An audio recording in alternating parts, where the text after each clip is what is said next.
Bom dia, senhores e senhoras, retomando a nossa 31ª sessão ordinária do dia 11 de maio de 2021, vamos dar prosseguimento à nossa pauta e anuncio o processo de recurso 3081/2011, auto de infração 2011-08815, em que recorrente Bel Indústria de Borrachas EVA Limitada, recorrido célula de julgamento de primeira instância. Conselheiro relator, doutor Felipe Amaral. A decisão de primeira instância, parcial procedência, e a assessoria processual indica, sugere a improcedência do feito.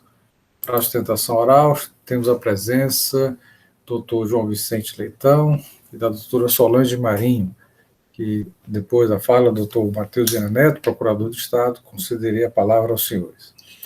Passo, neste momento, a palavra ao doutor Felipe Amaral para início do processo, início do relato. Bom dia a todos, senhor presidente, senhores e senhoras conselheiros, conselheiras, doutor Matheus Viana, doutor João Vicente, doutora Eva, bom dia a todos. Vamos lá, presidente.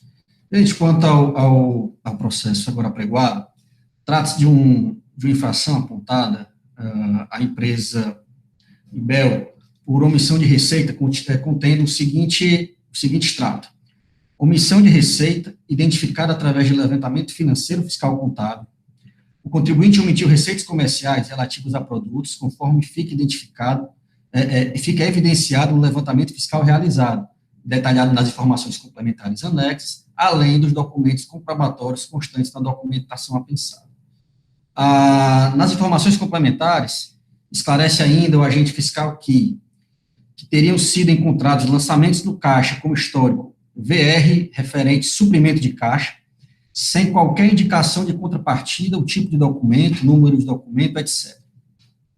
O saldo do caixa flutua até atingir o saldo de R$ 1.070.312,91 no dia 24/2/2006. Escreve ainda que a planilha, relatório demonstrativo e subavaliação de saídas, didaticamente demonstra a infração. Não foram coletadas todas as informações, todas as operações, tendo em vista que o contribuinte não forneceu os arquivos eletrônicos no layout de F. Destaca ainda que a base usada para a autuação foi o saldo do caixa irreal, a ocorrência de vendas abaixo de custo, e que a ocorrência de vendas abaixo de custo apenas reforça a prática lesivas aos interesses do erário. De forma ainda que todos os lançamentos que suprem o caixa não possuem indicação de documento comprobatório. Assim, conclui a fiscalização que, pela ausência de prova desta contrapartida, teria interpretado tratar-se de ato simulado, com repercussão em omissão de saídas, no importe de R$ 1.070.312,91, promovendo, então, o lançamento do ICMS, bem como aplicando a artigo 123.3b da Lei 12.670, no percentual de 30% sobre o valor das operações. Em sua defesa, senhor presidente, o contribuinte alega os seguintes fundamentos.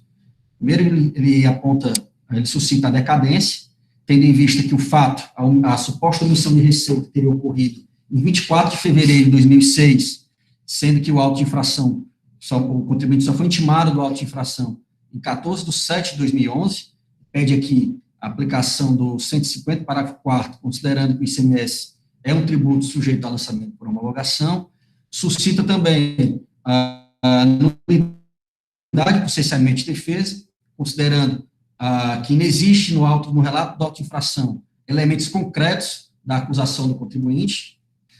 Destaca ainda a ausência de prova da materialidade da infração, esclarecendo que o valor encontrado pela fiscalização, lá de R$ 1.070.312,91, ele seria apenas uma movimentação diária em relação a pagamentos e suprimento de caixa de um certo momento, e que essa movimentação diária, ela estaria comprovada, inclusive, com o acompanhamento do caixa propriamente dito. Nega ter realizado em qualquer momento vendas em valor inferior ao custo de operação, aponta ainda uma série de falhas da metodologia utilizada, ou na própria análise do fiscal, com relação aos itens inventariados, aos bens inventariados, né, suscita ainda a ilegalidade da autuação, o suposto desvio de finalidade, esse que não teria atingido o que a lei determina, né, a finalidade legal, e com isso pede, primeiramente, a nulidade da auto-infração e, ultrapassada a preliminar, sua improcedência.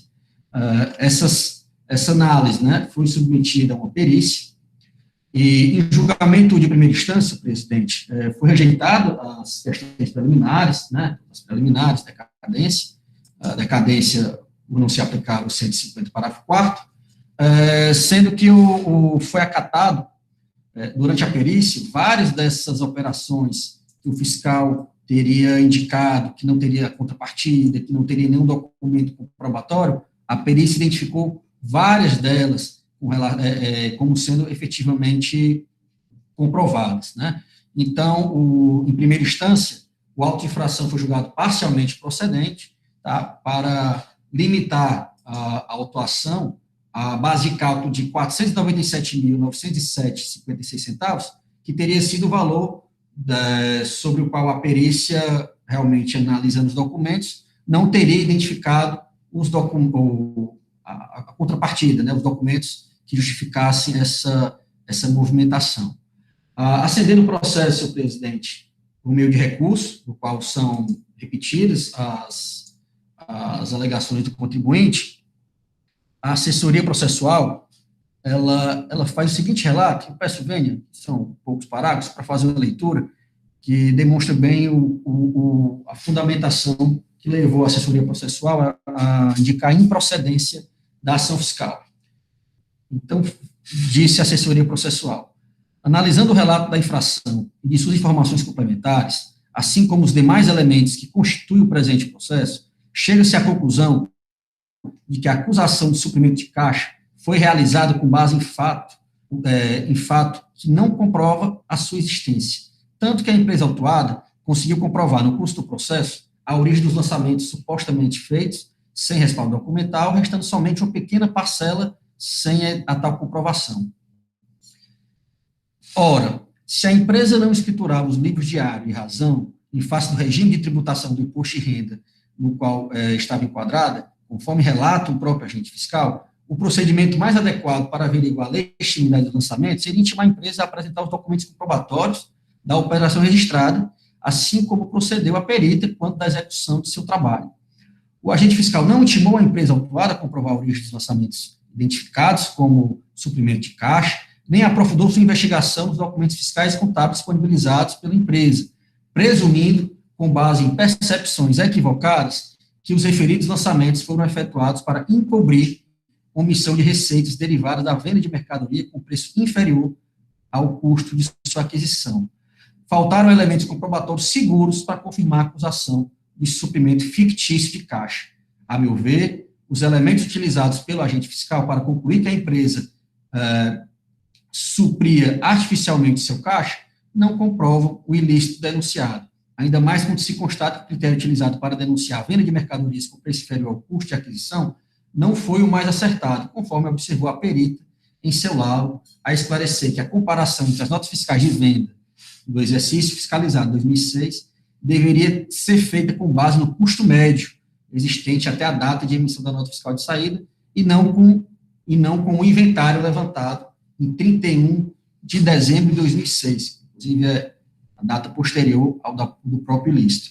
Então, senhor presidente, interpretando que não teria havido a comprovação, né, não se convencendo pelos elementos utilizados pelo próprio fiscal da ocorrência dessa omissão de receita, a assessoria processual tributária opina pela improcedência da acusação por falta de provas e, consequentemente, por ser mais favorável ao contribuinte, deixa de analisar com prejudicialidade as questões preliminares suscitadas, presidente. Então, é o que tenho a relatar. Obrigado, doutor Felipe. Da forma regimental, passo a palavra ao representante da PGE, doutor Matheus Viana Neto. Muito bem, senhor presidente, senhores conselheiros, doutor Felipe Amaral, que fez um relato muito bom, né, doutor Evaneide? Doutor João Vicente, que aqui se encontra, Não sei se a doutora Solange ainda está por aí, Tá mas sim. sejam mais uma vez muito bem-vindos a essa Câmara. Bem, senhores, a acusação é suprimento de caixa. Essa é a acusação contida no auto de infração, no lançamento. E esse lançamento de caixa foi identificado pelo agente fiscal a partir da constatação de que na conta caixa transitava valores elevados, sem que, em tese, existisse comprovação da origem desses recursos. E ele supôs, então, o agente fiscal, com base em comparativos realizado entre o valor das operações e o valor do inventário, ele considerou, então, que a empresa teria praticado o subfaturamento, venda de mercadoria, pelo custo inferior, pelo valor inferior ao custo de aquisição ou produção, e que esses procedimentos lá registrados na conta caixa teriam o objetivo de encobrir exatamente essa venda de produtos pelo valor inferior ao custo de aquisição ou produção. Então, o resultado desses registros, o resultado da venda de mercadorias pelo custo inferior ao de aquisição ou produção, o resultado seria esses registros da conta caixa, de modo a encobrir essas operações. Bem, a empresa vem aos autos e diz, não, o que ocorre é esses registros, são registros que são realizados pelo o trânsito de valores que são utilizados na conta bancos para pagamento de despesas diversas. Então, há uma transição entre os valores que são depositados no banco e aqueles que são realizados na conta caixa, de modo que há uma transição ou há uma circulação entre esses valores, e junta elementos que comprovam que esse tipo de operação efetivamente ocorreu. Após análise, o julgador singular chega, então, à conclusão da parcial procedência, e a parte, então, insatisfeita com essa parcial procedência, recorre dessas decisões, inclusive, note-se que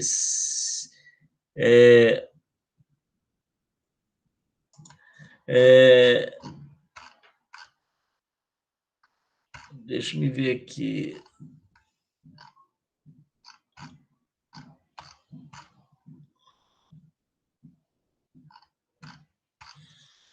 Deixa-me só apontar um fato aqui. Bem, a empresa recorre e é feito, então, aliás, ainda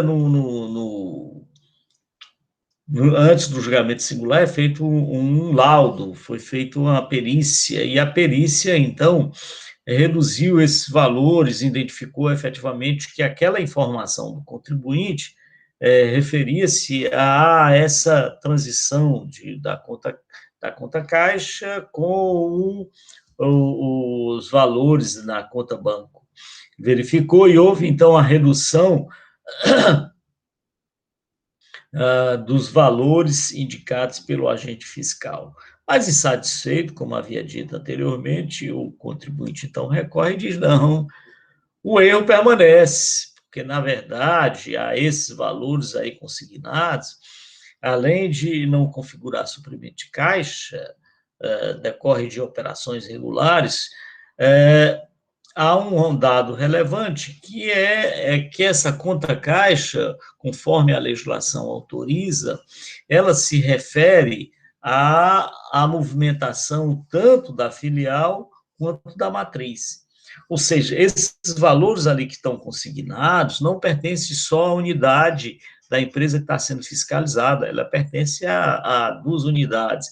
E, portanto, sem identificação desses valores, não se pode afirmar que houve a infração naquele percentual já reduzido, ainda naquele valor reduzido, não se pode afirmar que houve suprimento de caixa ou omissão de receita. Razão pela qual, então, ao constatar esse fato, ao verificar esse fato, entendeu a consultoria que o caso era de improcedência. E me parece que essa linha desenvolvida pela consultoria é a mais lógica.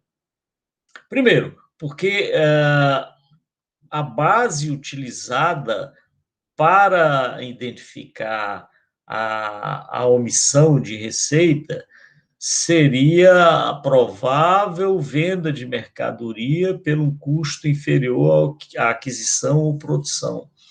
Só que o agente fiscal, equivocadamente, para identificar esse custo, utilizou como base o inventário e não os valores de aquisição do período.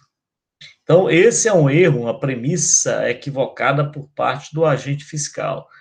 Se ele entendeu que haveria a venda de mercadoria pelo preço inferior ao custo de aquisição, ele teria que fazer essa identificação não a partir dos registros de inventário, mas sim a partir das aquisições. Quer dizer, a premissa utilizada pelo agente fiscal para concluir que aqueles valores lançados, aquele saldo elevado, aquele saldo devedor lá na conta caixa decorria de operações não registradas de venda de mercadoria pelo custo inferior ao de aquisição, acabou ficando comprometido. Como fazer essa afirmação se a premissa lá utilizada não foi verdadeira, não foi a correta? Então, por essa razão, a consultoria entendeu pela improcedência da acusação, juntando esses dois elementos, ou seja, de que a conta caixa ali representava 2 unidades da empresa, e não só a que estava sendo fiscalizada, e a premissa utilizada pelo agente fiscal de que aquele suprimento de caixa decorreria dessa venda subfaturada, ou pelo valor inferior ao custo de aquisição, não se sustenta. Quer dizer, não há como fazer a afirmação da infração apontada, porque não há como se chegar a essa conclusão.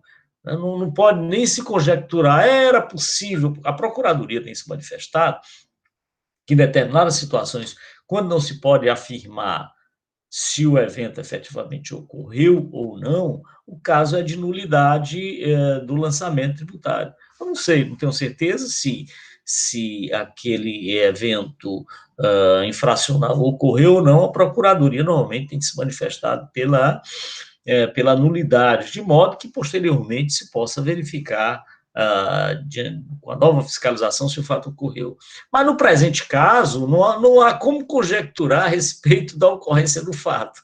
Eu não posso afirmar se aquele fato teria ocorrido ou não. Nenhuma afirmação eu posso fazer sobre isso. O que eu posso fazer é que o critério utilizado, o método utilizado pelo agente não se presta para isso. Ele não pode, a conclusão que ele chega é uma conclusão inverídica, não é verdadeira. A razão pela qual, senhor presidente, eu acho que já me perdi demais em considerações, é que o caso, sim, é de improcedência da acusação. E é nesse sentido que a Procuradoria se manifesta.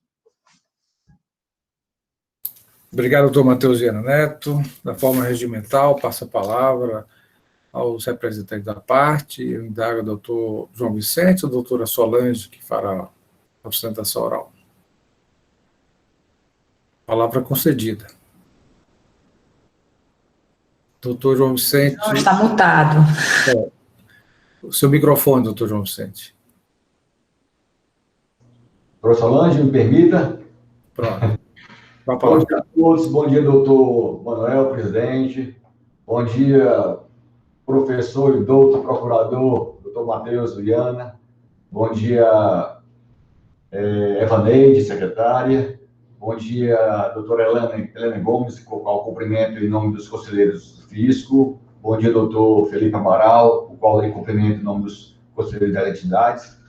Doutor Manuel, presidente, me permita quebrar o protocolo eu queria parabenizar e agradecer a atenção da dona Evaneide, que nos trata muito bem e se preocupa para que essa sessão realize. Ela manda link, ela pergunta se recebeu e-mail, ela manda o WhatsApp. Eu queria parabenizar e agradecer a atenção dela em comunicar a gente sobre essa sessão. Tá? Obrigado. Bem, todo o processo foi tão bem relatado pelo doutor Felipe Amaral e ratificado aí as palavras pelo doutor Matheus, mas eu queria, de forma breve, né, apenas colocar algumas situações da forma que nós analisamos o processo como todo, de forma resumida. Né? Então, o que é que nós fizemos? A gente fez, basicamente, uma análise de 2 tópicos, né? A análise do motivo da autuação e a análise do procedimento utilizado pelo fiscal para realizar essa autuação. Né? Então, de forma breve, vou relatar, vou trabalhar e tentar explicar as 2 situações. Né? E em que ponto nós vamos contestar. Tá? O primeiro ponto é o motivo da autuação. O agente fiscal, ele cita que o contribuinte apresentou, em uma determinada data do ano de 2006, um saldo elevado em seu livro caixa, na conta VR-REF Suprimento de Caixa, que é uma conta do livro caixa, que é referente à conta de suprimento de caixa, sendo considerado pelo fiscal como um fato incomum, e por isso possuía indicação de possíveis irregularidades. Posso afirmar isso através da folhas 4 do auto-infração, onde o fiscal afirma que ocorre que, além do fato de encontrarmos centenas de lançamentos no caixa com o histórico VR-REF suprimento de caixa, sem qualquer outra indicação de contrapartida ou tipo de documento, número de documento, etc., também identificamos uma outra grave ocorrência naquele registro contábil. Trata-se de simulação, que é importante frisar pela força da palavra. Né? Ele continua. O saldo do caixa flutua até atingir saldos de R$ 1.070.000 no dia 24 de fevereiro de 2006. E finaliza. É flagrante a indicação de omissão de receitas. Nenhuma empresa mantém somas tão vultuosas à espécie registrada com recurso de caixa. E aí o que acontece? O objetivo de justificar essa autuação vem o segundo tópico. Qual o segundo tópico? É o procedimento que o fiscal utilizou para fazer a imputação da omissão de receita. E foi através de um relatório demonstrativo da subavaliação de saídas, onde o fiscal buscou comprovar a comercialização de produtos com preços de vendas inferiores ao custo de aquisição. E essa afirmação do fiscal, também as folhas 4 do auto-infração, ele informa. Sobre tal ponto, é necessário incluir uma constatação que explica tal ocorrência. Qual a ocorrência? A omissão de receita. A empresa autuada realizou, no período de 2006 auditado, centenas de operações onde o valor de venda é inferior ao custo de produção. Ou seja, presidente, em resumo, com base nesses 2 tópicos, o fiscal, ele afirmou em seu auto de infração que o contribuinte vendeu mercadoria com preço inferior ao custo de aquisição e assim injetou numerário no caixa de forma fictícia para ocultar a infração de omissão de receita. Então, basicamente, em resumo, foi isso que ele fez. E aí, me permita, presidente, fazer uma breve contestação com só contando algumas situações, no motivo da autuação, que é o tópico 1, e na fundamentação, no procedimento fiscal, que é o tópico 2. No tópico 1, que é o motivo da autuação, ele afirma que o presente de autuação, já relatado pelo doutor Felipe, foi fundamentado no artigo 92, parágrafo 8º do inciso 1º, né, da Lei 2.170, que indica a omissão de receita pelo suprimento de caixa sem comprovação da origem do numerário. No entanto, conforme demonstrado nas perícias, houveram 2 perícias, a origem de todos os suprimentos do livro caixa foi comprovada com a juntada de cheques e documentos bancários. Então, não houve nem qualquer problema ou qualquer falha na situação de apresentação de documentos que injetaram valores do suprimento de caixa. E nas folhas 5, 7 e 8 dos autos, que tem uma análise da primeira perícia, a perita informa que, concluída a análise, constatamos que o montante de R$ 1.238.000 pago pelo banco, conforme extratos bancários, né, desse valor, o valor de R$ 741.000 foi registrado no livro caixa, ao mesmo tempo e no mesmo valor, como ingresso de suprimento de caixa e saída, pagamento de despesa. Ou seja, nas folhas 5, 7 e 8 do laudo, do primeiro laudo pericial, fala que o montante de R$ 1.238.746.000 foi comprovado o ingresso e a saída. No entanto, a importância da diferença, que é R$ 496.000, pago pelo banco, foi registrado no livro caixa como ingresso. Ou seja, comprovou o ingresso também desse valor. No entanto, não comprovou a respectiva saída. A imputação do fiscal refere-se ao ingresso de valores do livro caixa, não sobre a saída. Mas, mesmo assim, as folhas 1089 tem o segundo laudo, já que o contribuinte ele entrou com manifestação para reduzir essa diferença e juntou mais documentos. E no segundo laudo, as folhas 1089, ele baixou esse valor de 496.000 para R$ 176.000, referente à diferença na saída do valor do suprimento de caixa, não na entrada. Mesmo assim, o objetivo de sanar qualquer diferença, tanto na entrada, que não ocorreu já comprovadamente, como na saída, o contribuinte teve o zelo de encaminhar mais uma manifestação, né, reduzindo essa diferença na saída para R$ 10.387. Ou seja, sempre buscando o respeito, né, da verdade real. Então, só que esse terceiro laudo não ocorreu porque o julgador de primeira instância acreditou que não fosse necessário.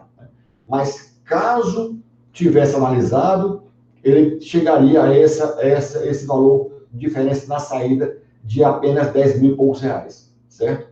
Então, com base nesse resumo, o que a gente pode observar é que não houve omissão de receita. Por 4 pontos. Primeiro, o agente ele não intimou o contribuinte para comprovar a origem dos lançamentos identificados como VR, REF, suprimento de caixa. Ele poderia ter feito isso, como fez o perito, e nós conseguimos comprovar. Segundo, porque o agente não aprofundou sua análise nos documentos fiscais e contábeis disponibilizados pelo contribuinte.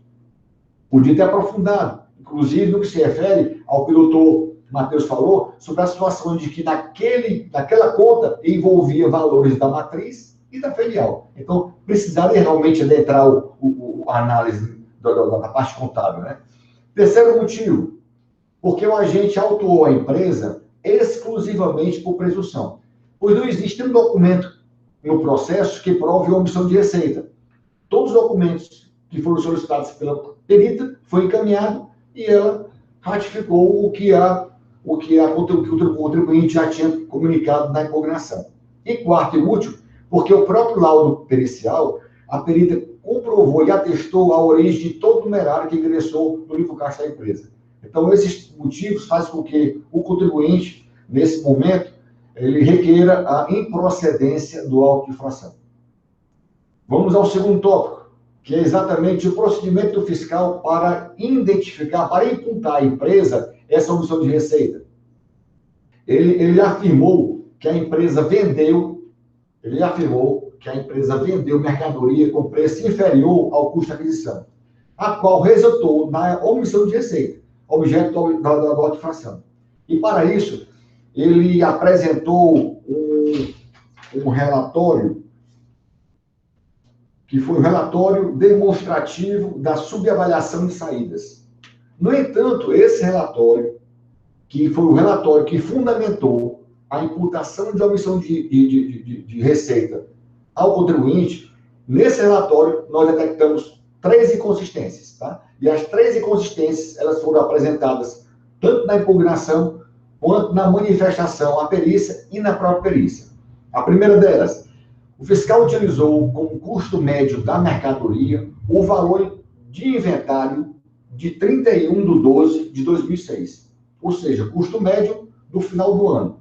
No entanto, utilizou as notas fiscais, a análise das notas fiscais, durante o ano. Ou seja, ele misturou os períodos, né? O valor de inventário de 2010 posterior às datas da nota fiscal de saída. Sendo que o correto é ele ter utilizado o custo médio da data das notas fiscais de saída, para comparar os valores contidos nas notas fiscais e identificar a variação. Ou seja, comparar na mesma data esses produtos e esses preços. Sobre esse ponto, nas páginas 578 e 579, no laudo pericial, a perita ela é bem clara. Ela afirma: em análise ao relatório demonstrativo da subavaliação de saídas, juntamente com documentação comprobatória, verificamos que o autuante utilizou como critério para demonstrar a subavaliação a comparação entre notas fiscais de venda do exercício finalizado, 2006, com o inventário final, quando deveria ter adotado o seu custo médio existente até a data de emissão da nota fiscal. Então, a própria perita, ela ratificou o que nós já havíamos já contestado, né, e já apresentado na impugnação. O segundo ponto, conselheiros, refere-se ao fato de que o fiscal ele comparou o produto de primeira linha, que constava no inventário do final do ano, com o produto de segunda linha, que é mais barato, e constava que ocorreu a saída durante o ano de 2006. Então, ele misturou uma coisa com outra. Primeira linha, o mesmo mercadoria de primeira linha, com de segunda linha. É lógico que os preços não são iguais, né? E as folhas 580 e 581 dos autos, a perita também trata sobre isso. Ela fala: pela análise das notas fiscais, é possível visualizar que os produtos de segunda linha possuem o número 2 ao fim de sua descrição. Como, por exemplo, produto, entre aspas, apliques diversos 2, fecha aspas, contido na nota fiscal 10.152 de folha 70. Então, e ela continua. Em análise à planilha da fiscalização, as folhas 17 a 19 dos autos, verificamos que o autuante compara o produto Apliques 2, que é de segunda linha, com os produtos Apliques diversos B, Apliques diversos M e Apliques diversos G. Ou seja, nesse caso, nesse segundo ponto, nessa segunda inconsistência, ele misturou essas situações, por mercadorias de primeira linha e com segunda linha, além de trazer comparativos de datas do fiscal do ano para datas durante o ano 2006. E para finalizar, presidente, a terceira inconsistência desse relatório do fiscal foi que o fiscal ele comparou de produtos diferentes. Foi pior ainda.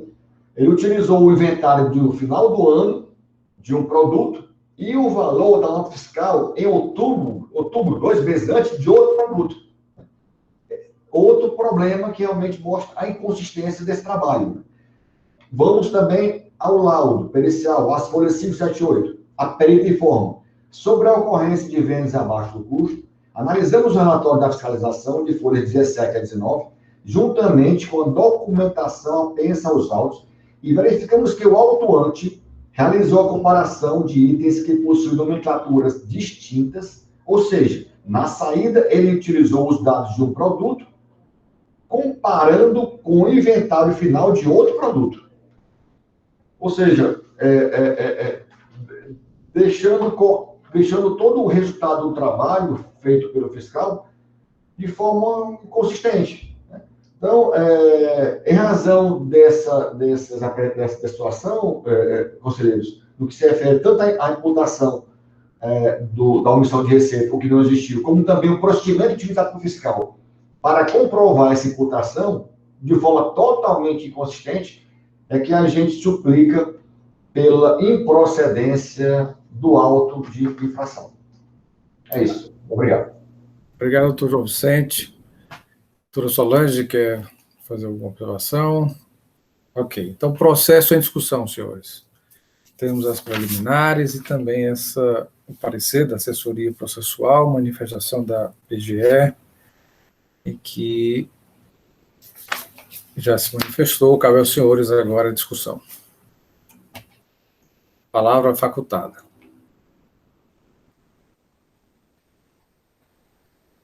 Doutor Felipe.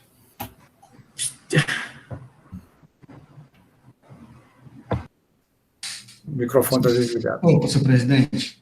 Senhor presidente, que de fato o processo foi muito bem tratado pelo doutor Matheus, pelo advogado, doutor João Vicente, que o encaminhamento que estou dando aqui ao processo, senhor presidente, é de fato negar, indeferir, né, a preliminar de decadência, por não se aplicar o 150, parágrafo 4º, né, também as outras nulidades, de cerceamento de defesa e tal, para, de fato, na questão do mérito, reconhecendo a ausência de prova da materialidade da infração, inclusive com os equívocos já registrados aí na metodologia, nas bases, no próprio inventário, nos itens.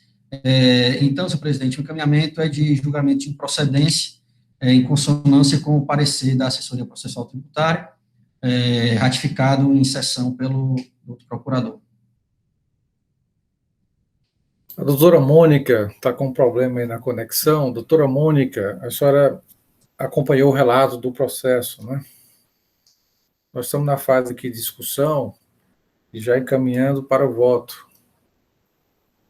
Mais uma vez, ela... Está oscilando bastante a internet dela. Está entrando e saindo, mas a gente está tentando. Senhor presidente, Pois não, doutor Falcão. Apenas para efeito eu estava olhando aqui o julgamento, Ivanete, e foi o julgador Sérgio André Cavalcante. Aqui na pauta tem Marcílio Estácio Chaves, para consertar isso. A não ser que tenha, certo? Só porque tem conselheiro que copia, né, o julgador lá na resolução, coloca o nome do julgador para não sair o nome errado. Mas, assim, essa matéria de omissão de receitas é muito delicada, né? Muito delicada. Todo o processo que tem isso daqui é muito delicado. Tanto é que isso daí foram realizadas as perícias. E a gente observa que desde o lançamento da base de cálculo da omissão de receita, né? Foi produzida com base no artigo 92, parágrafo 8º da Lei 12.670, não colocou o inciso, mas como é questão de caixa, deve ser o inciso 1, não vejo o caso ser outro. E o que chama a atenção é que, depois dessas perícias, a base de cálculo reduziu drasticamente, de R$1.070.000 para R$176.534, né? Uma redução drástica. Mas, independente disso, da redução, o que está me chamando a atenção aqui é o parecer, né? O parecerista aqui, o doutor Sidney Valente, todos têm essa ideia, essa consideração a respeito dele ser um especialista nessa área, e trouxe aqui elementos muito fortes, né, para demonstrar que o trabalho realizado contém inadequação em face da infração denunciada. E demonstra que, agora o que me chamou mais assim, a atenção é que a empresa tem o livro caixa para 2 estabelecimentos, e essa questão foi levada em consideração. Isso é o que me chamou mais a atenção aqui no caso, não sei a razão disso aí.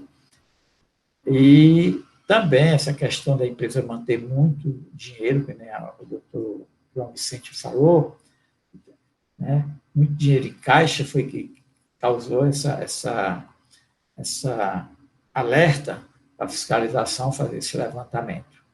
Mas eu, senhor presidente, confesso que o laudo pericial é que me dá todo o suporte para eu tomar a decisão, porque o processo dessa natureza é muito delicado, muito complicado. A perícia realizou já 2 vezes, certamente, se retornasse para a perícia, eu não tenho dúvida nenhuma que apareceria alguma coisa diferente, mas os fundamentos da perícia me dão assim, uma segurança para eu concordar com, aliás, os fundamentos do parecer me dão a segurança para eu concordar com a sugestão que foi feita aí pelo conselheiro, pelo parecerista, doutor Sidney Valente.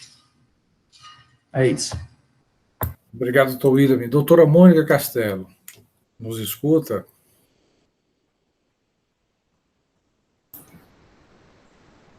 Senhor presidente, eu estou escutando, mas assim, eu não sei se já está na hora da votação, porque eu não acompanhei o processo, a internet, eu não me sinto segura em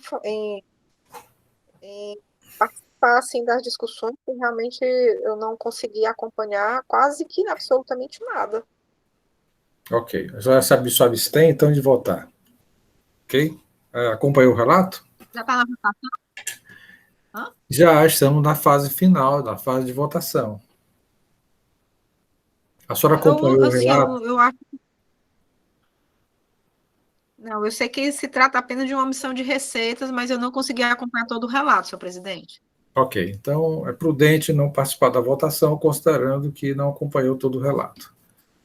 Bom, senhores, feito o relato, vimos aí o doutor procurador, doutor Matheus Viana, também a parte, momento de discussão. Alguém quer mais discutir, aprofundar, esclarecer alguma dúvida com relação à matéria? Presidente, por favor, só com relação à decadência. Então, nós vamos votar a decadência, né?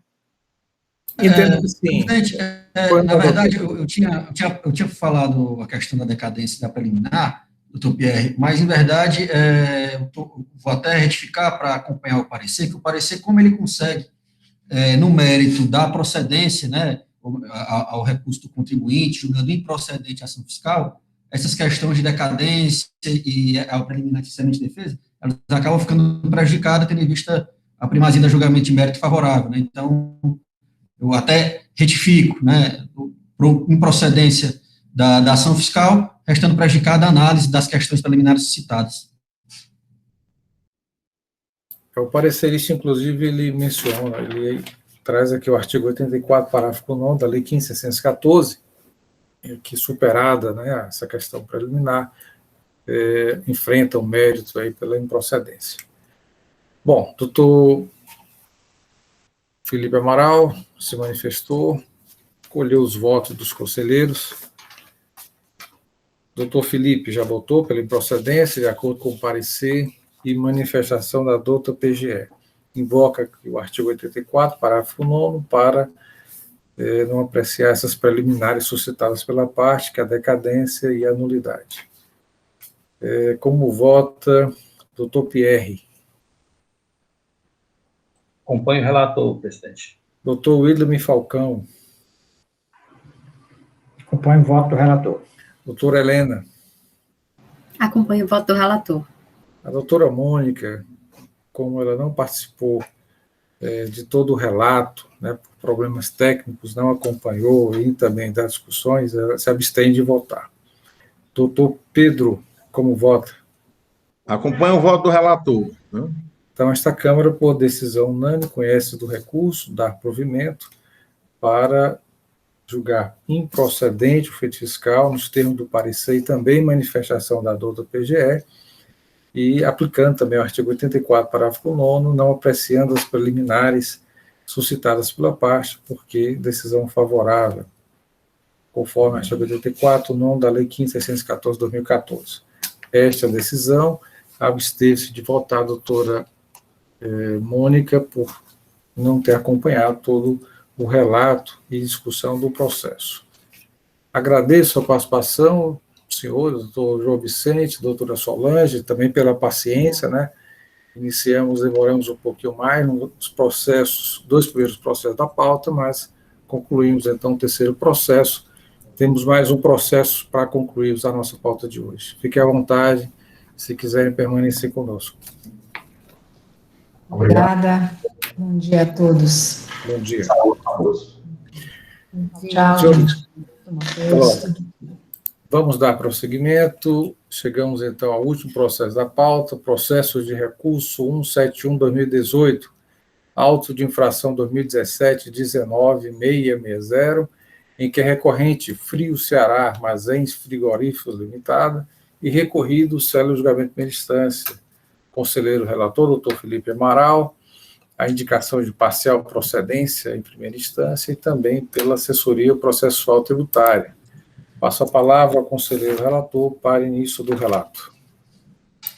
Obrigado, senhor presidente, colegas conselheiros, doutor procurador do Estado. Deixa eu só me atualizar aqui. Pronto. Senhor presidente, trata-se de uma acusação fiscal em que foi aplicada penalidade pela ausência de escrituração no livro fiscal próprio das entradas de nota fiscal. O resumo da autuação ficou assim limitado no auto de infração. Deixar de escriturar no livro fiscal próprio, inclusive na modalidade eletrônica, documento fiscal relativo à operação de entrada de mercadoria. A empresa Epígrafe deixou de escriturar notas fiscais de entrada em sua escrituração fiscal digital, SPED fiscal, no montante de R$ 950.191,04, referente ao ano 2013. Nas informações complementares, o fiscal ratifica e esclarece que, analisando os sistemas corporativos da Cefaz, constatou-se que o contribuinte não escriturou na AFD de entradas para 2013 notas fiscais de entrada, totalizando R$ 950.191,04. O processo, senhor presidente, foi apresentada impugnação, na qual o contribuinte argui os seguintes principais fundamentos. Tá?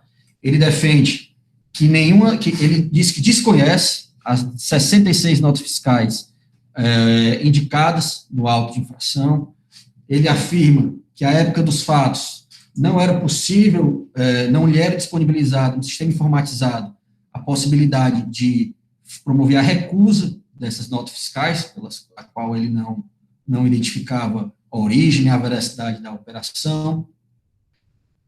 Ele defende que a fiscalização deveria ter ofertado o conhecimento das operações com a apresentação da nota fiscal em si, e não com a simples elaboração ou indicação delas por meio de relatório de planilha, o que entende repercutiria em cerceamento do direito de defesa.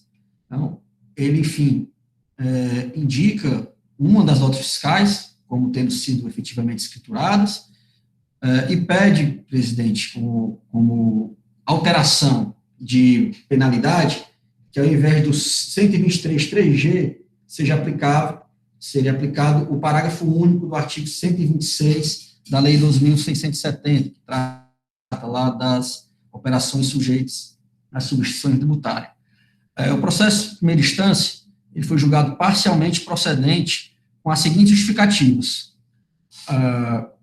Primeiro, que seria correto, que teria sido efetivamente identificada a ausência de escrituração de notas fiscais, e que a aplicação do 123G é a correta, ao caso, que não seria possível a aplicação da sanção do 126, tendo em vista que as notas elas não teriam sido escrituradas.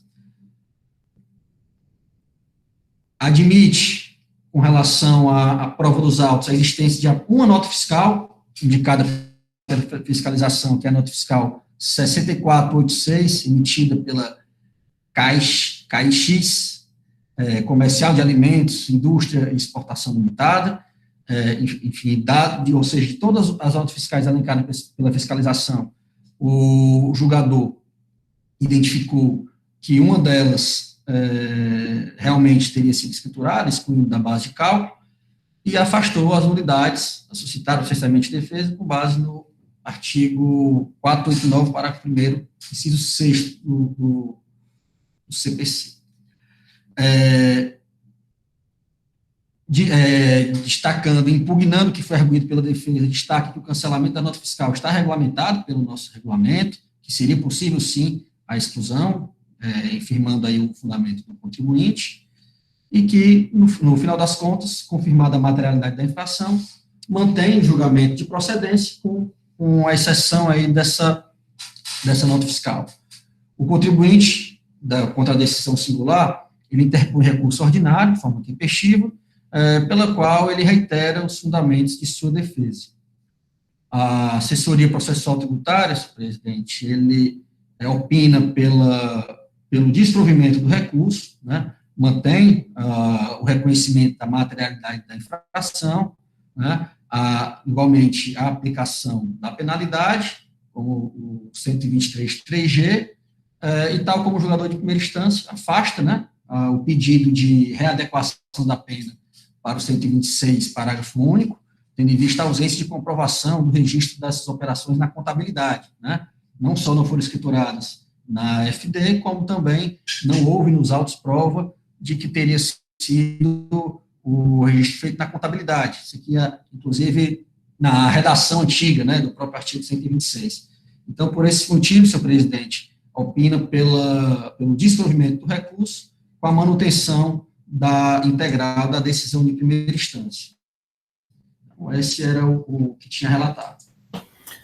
Obrigado, doutor Felipe. Da forma regimental, passa a palavra ao doutor Matheus Viana Neto, representante da PGE.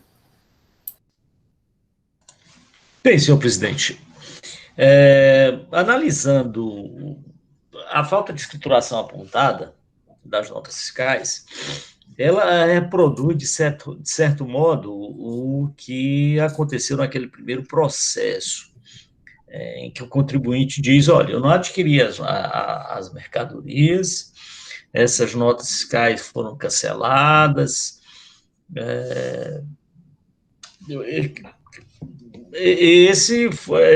são os principais argumentos. Não adquiri a mercadoria, as notas fiscais foram canceladas, não foram emitidas para mim, foram emitidas para outras pessoas, mas foi só no meu nome.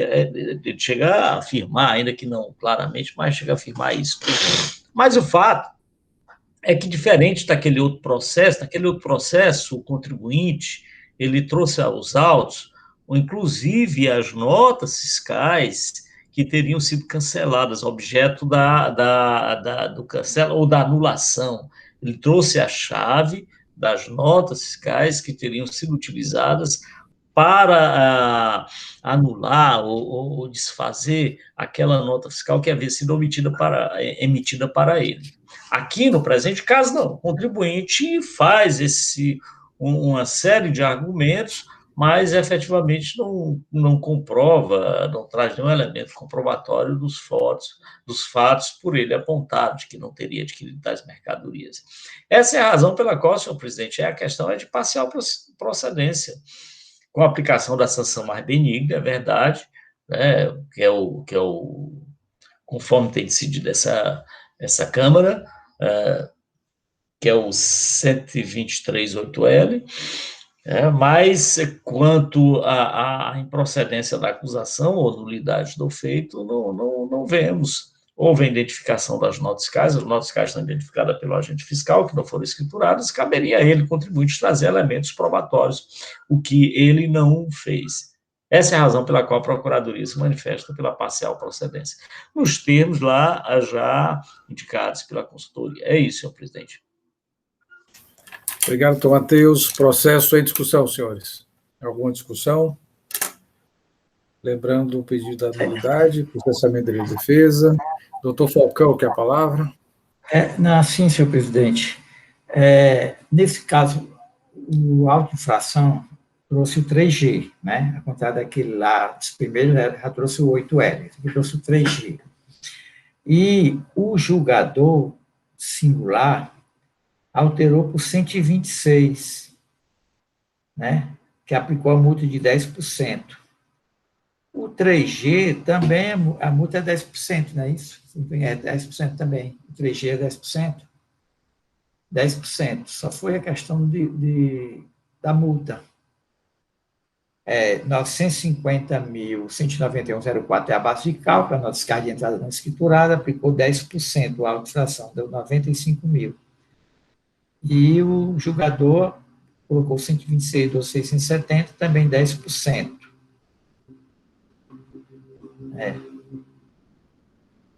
10%. O parecer voltou para o 3G, retirando uma multa. Uma nota. Né? Aí só uma multa. Pronto. Eu só estou olhando aqui, o doutor Felipe, a questão do aplicar o 8L e limitar 1.000 FIIs. A planilha que está aí nos autos, está fácil, que colocou na ordem por mês, janeiro, fevereiro, porque às vezes pega tudo misturado, dá um trabalho gigante, mas aqui não. Está na sequência mensal. Então, pronto. Era isso, senhor presidente. Tá, conselheiro, a planilha, ela está por data direitinho, tem que fazer esse somatório, mas dá para fazer sim o recálculo, sem problemas. Ok, então o doutor Pierre pediu a palavra? Não, presidente, era só para suscitar a questão do 123.8L, mas o doutor William já cumpriu. Ok. Mais alguma discussão, senhores? Então, pergunta ao conselheiro relator como vota. Há um pedido de nulidade, o cessamento da defesa, e, no mérito, a decisão dos 3G, 126 ou 8L, né? Senhor presidente, no caso, eu rejeito a preliminar de cessamento de defesa, tendo em vista que as notas fiscais elas estão devidamente identificadas pela fiscalização, de modo que, não por isso, o contribuinte não pôde apresentar uma defesa eficaz e plena. Então, rejeito a preliminar citada, e, no mérito, voto pelo parcial provimento do recurso, justamente para alterar a penalidade de 123 3G para o 123 8L, né, com o valor de limitado, 2%, limitado a 1.000 FIIs. Obrigado, doutor Felipe. Com relação à nulidade, algum voto em sentido contrário ao relator? Então, por decisão unânime, afastar. No mérito, o doutor Felipe Amaral já votou no 123 8L, eu vou colher os votos, considerando que há divergência, né, de entendimento. Doutor Pierre, como vota? Acompanho o relator, presidente. Doutor Falcão, William Falcão. Acompanho o relator, senhor presidente. Doutora Helena. Eu vou abrir a divergência pela procedência da autuação, aplicando a penalidade do 123 3G nos termos da autuação. Ok. Doutora Mônica. Da mesma forma, senhor presidente, do voto divergente. Doutora Mônica. Doutor Pedro. Com o relator, presidente. Então, esta Câmara conhece do recurso, por unanimidade de votos, afasta a preliminar de nulidade, e por maioria de votos, 123 8L, favoráveis, doutor Felipe, o relator, doutor Pierre, doutor William, doutor Pedro, contrários. A decisão, aplicando 123 3G, doutora Helena e doutora Mônica. Então, por maioria de votos, esta Câmara decide pela parcial procedência, aplicando 103 8L. Esta é a decisão para o último processo da pauta, né, Frio Ceará, e assuntos gerais, algum assunto a ser tratado. Então, senhores, convoco já para a reunião, a sessão de amanhã, é a 32ª sessão ordinária, em que teremos, aqui eu peço atenção, senhores, 32ª sessão virtual ordinária, desde 12 de maio de 2021, é a última sessão do mês de maio, né, da nossa Câmara. Temos 2 processos da Fiotex Industrial S.A., relator doutor Pedro Jorge, confirma, doutor Pedro Jorge. Confirmo, presidente, confirmo, viu? Ok. Temos também 2 processos da relatoria da doutora Antônia Helena Teixeira Gomes, Supre Nordeste Comércio e Importação de Equipamentos. Também confirma a presença da doutora Mônica, a doutora Antônia Helena. Ok. Então, importante ficar atentos à pauta, para evitarmos algum contratempo, porventura existente, convocar o conselheiro substituto, né, o suplente, para que possamos dar continuidade à sessão. Agradeço a participação de todos. Só uma dúvida, Supre? É Supre mesmo, Vaneide? Eu acho que eu recebi os processos da Fiotex. a pauta tem o seguinte: Fiotex Indústria, doutor Pedro, e a Supre Nordeste, doutora Helena, é o que tem na pauta. É verdade, doutora Helena. O importante é que os processos estão digitados eletronicamente, estão no WebDrive. Então, se houver alguma troca aí, podem fazer a substituição, né? Tudo bem, eu vou tentar puxar aqui pelo WebDrive. A minha foi da Fiotex aqui, as duas. Qualquer coisa eu entro em contato com a Evaneide e ajuda. Mas eu vou tentar acessar pelo WebDrive. Ok. Importante que a pauta essa foi publicada, houve a substituição, né, a semana passada, isso pode ter gerado alguma dúvida. Sem problema. Ok? Então, bom dia a todos e até amanhã.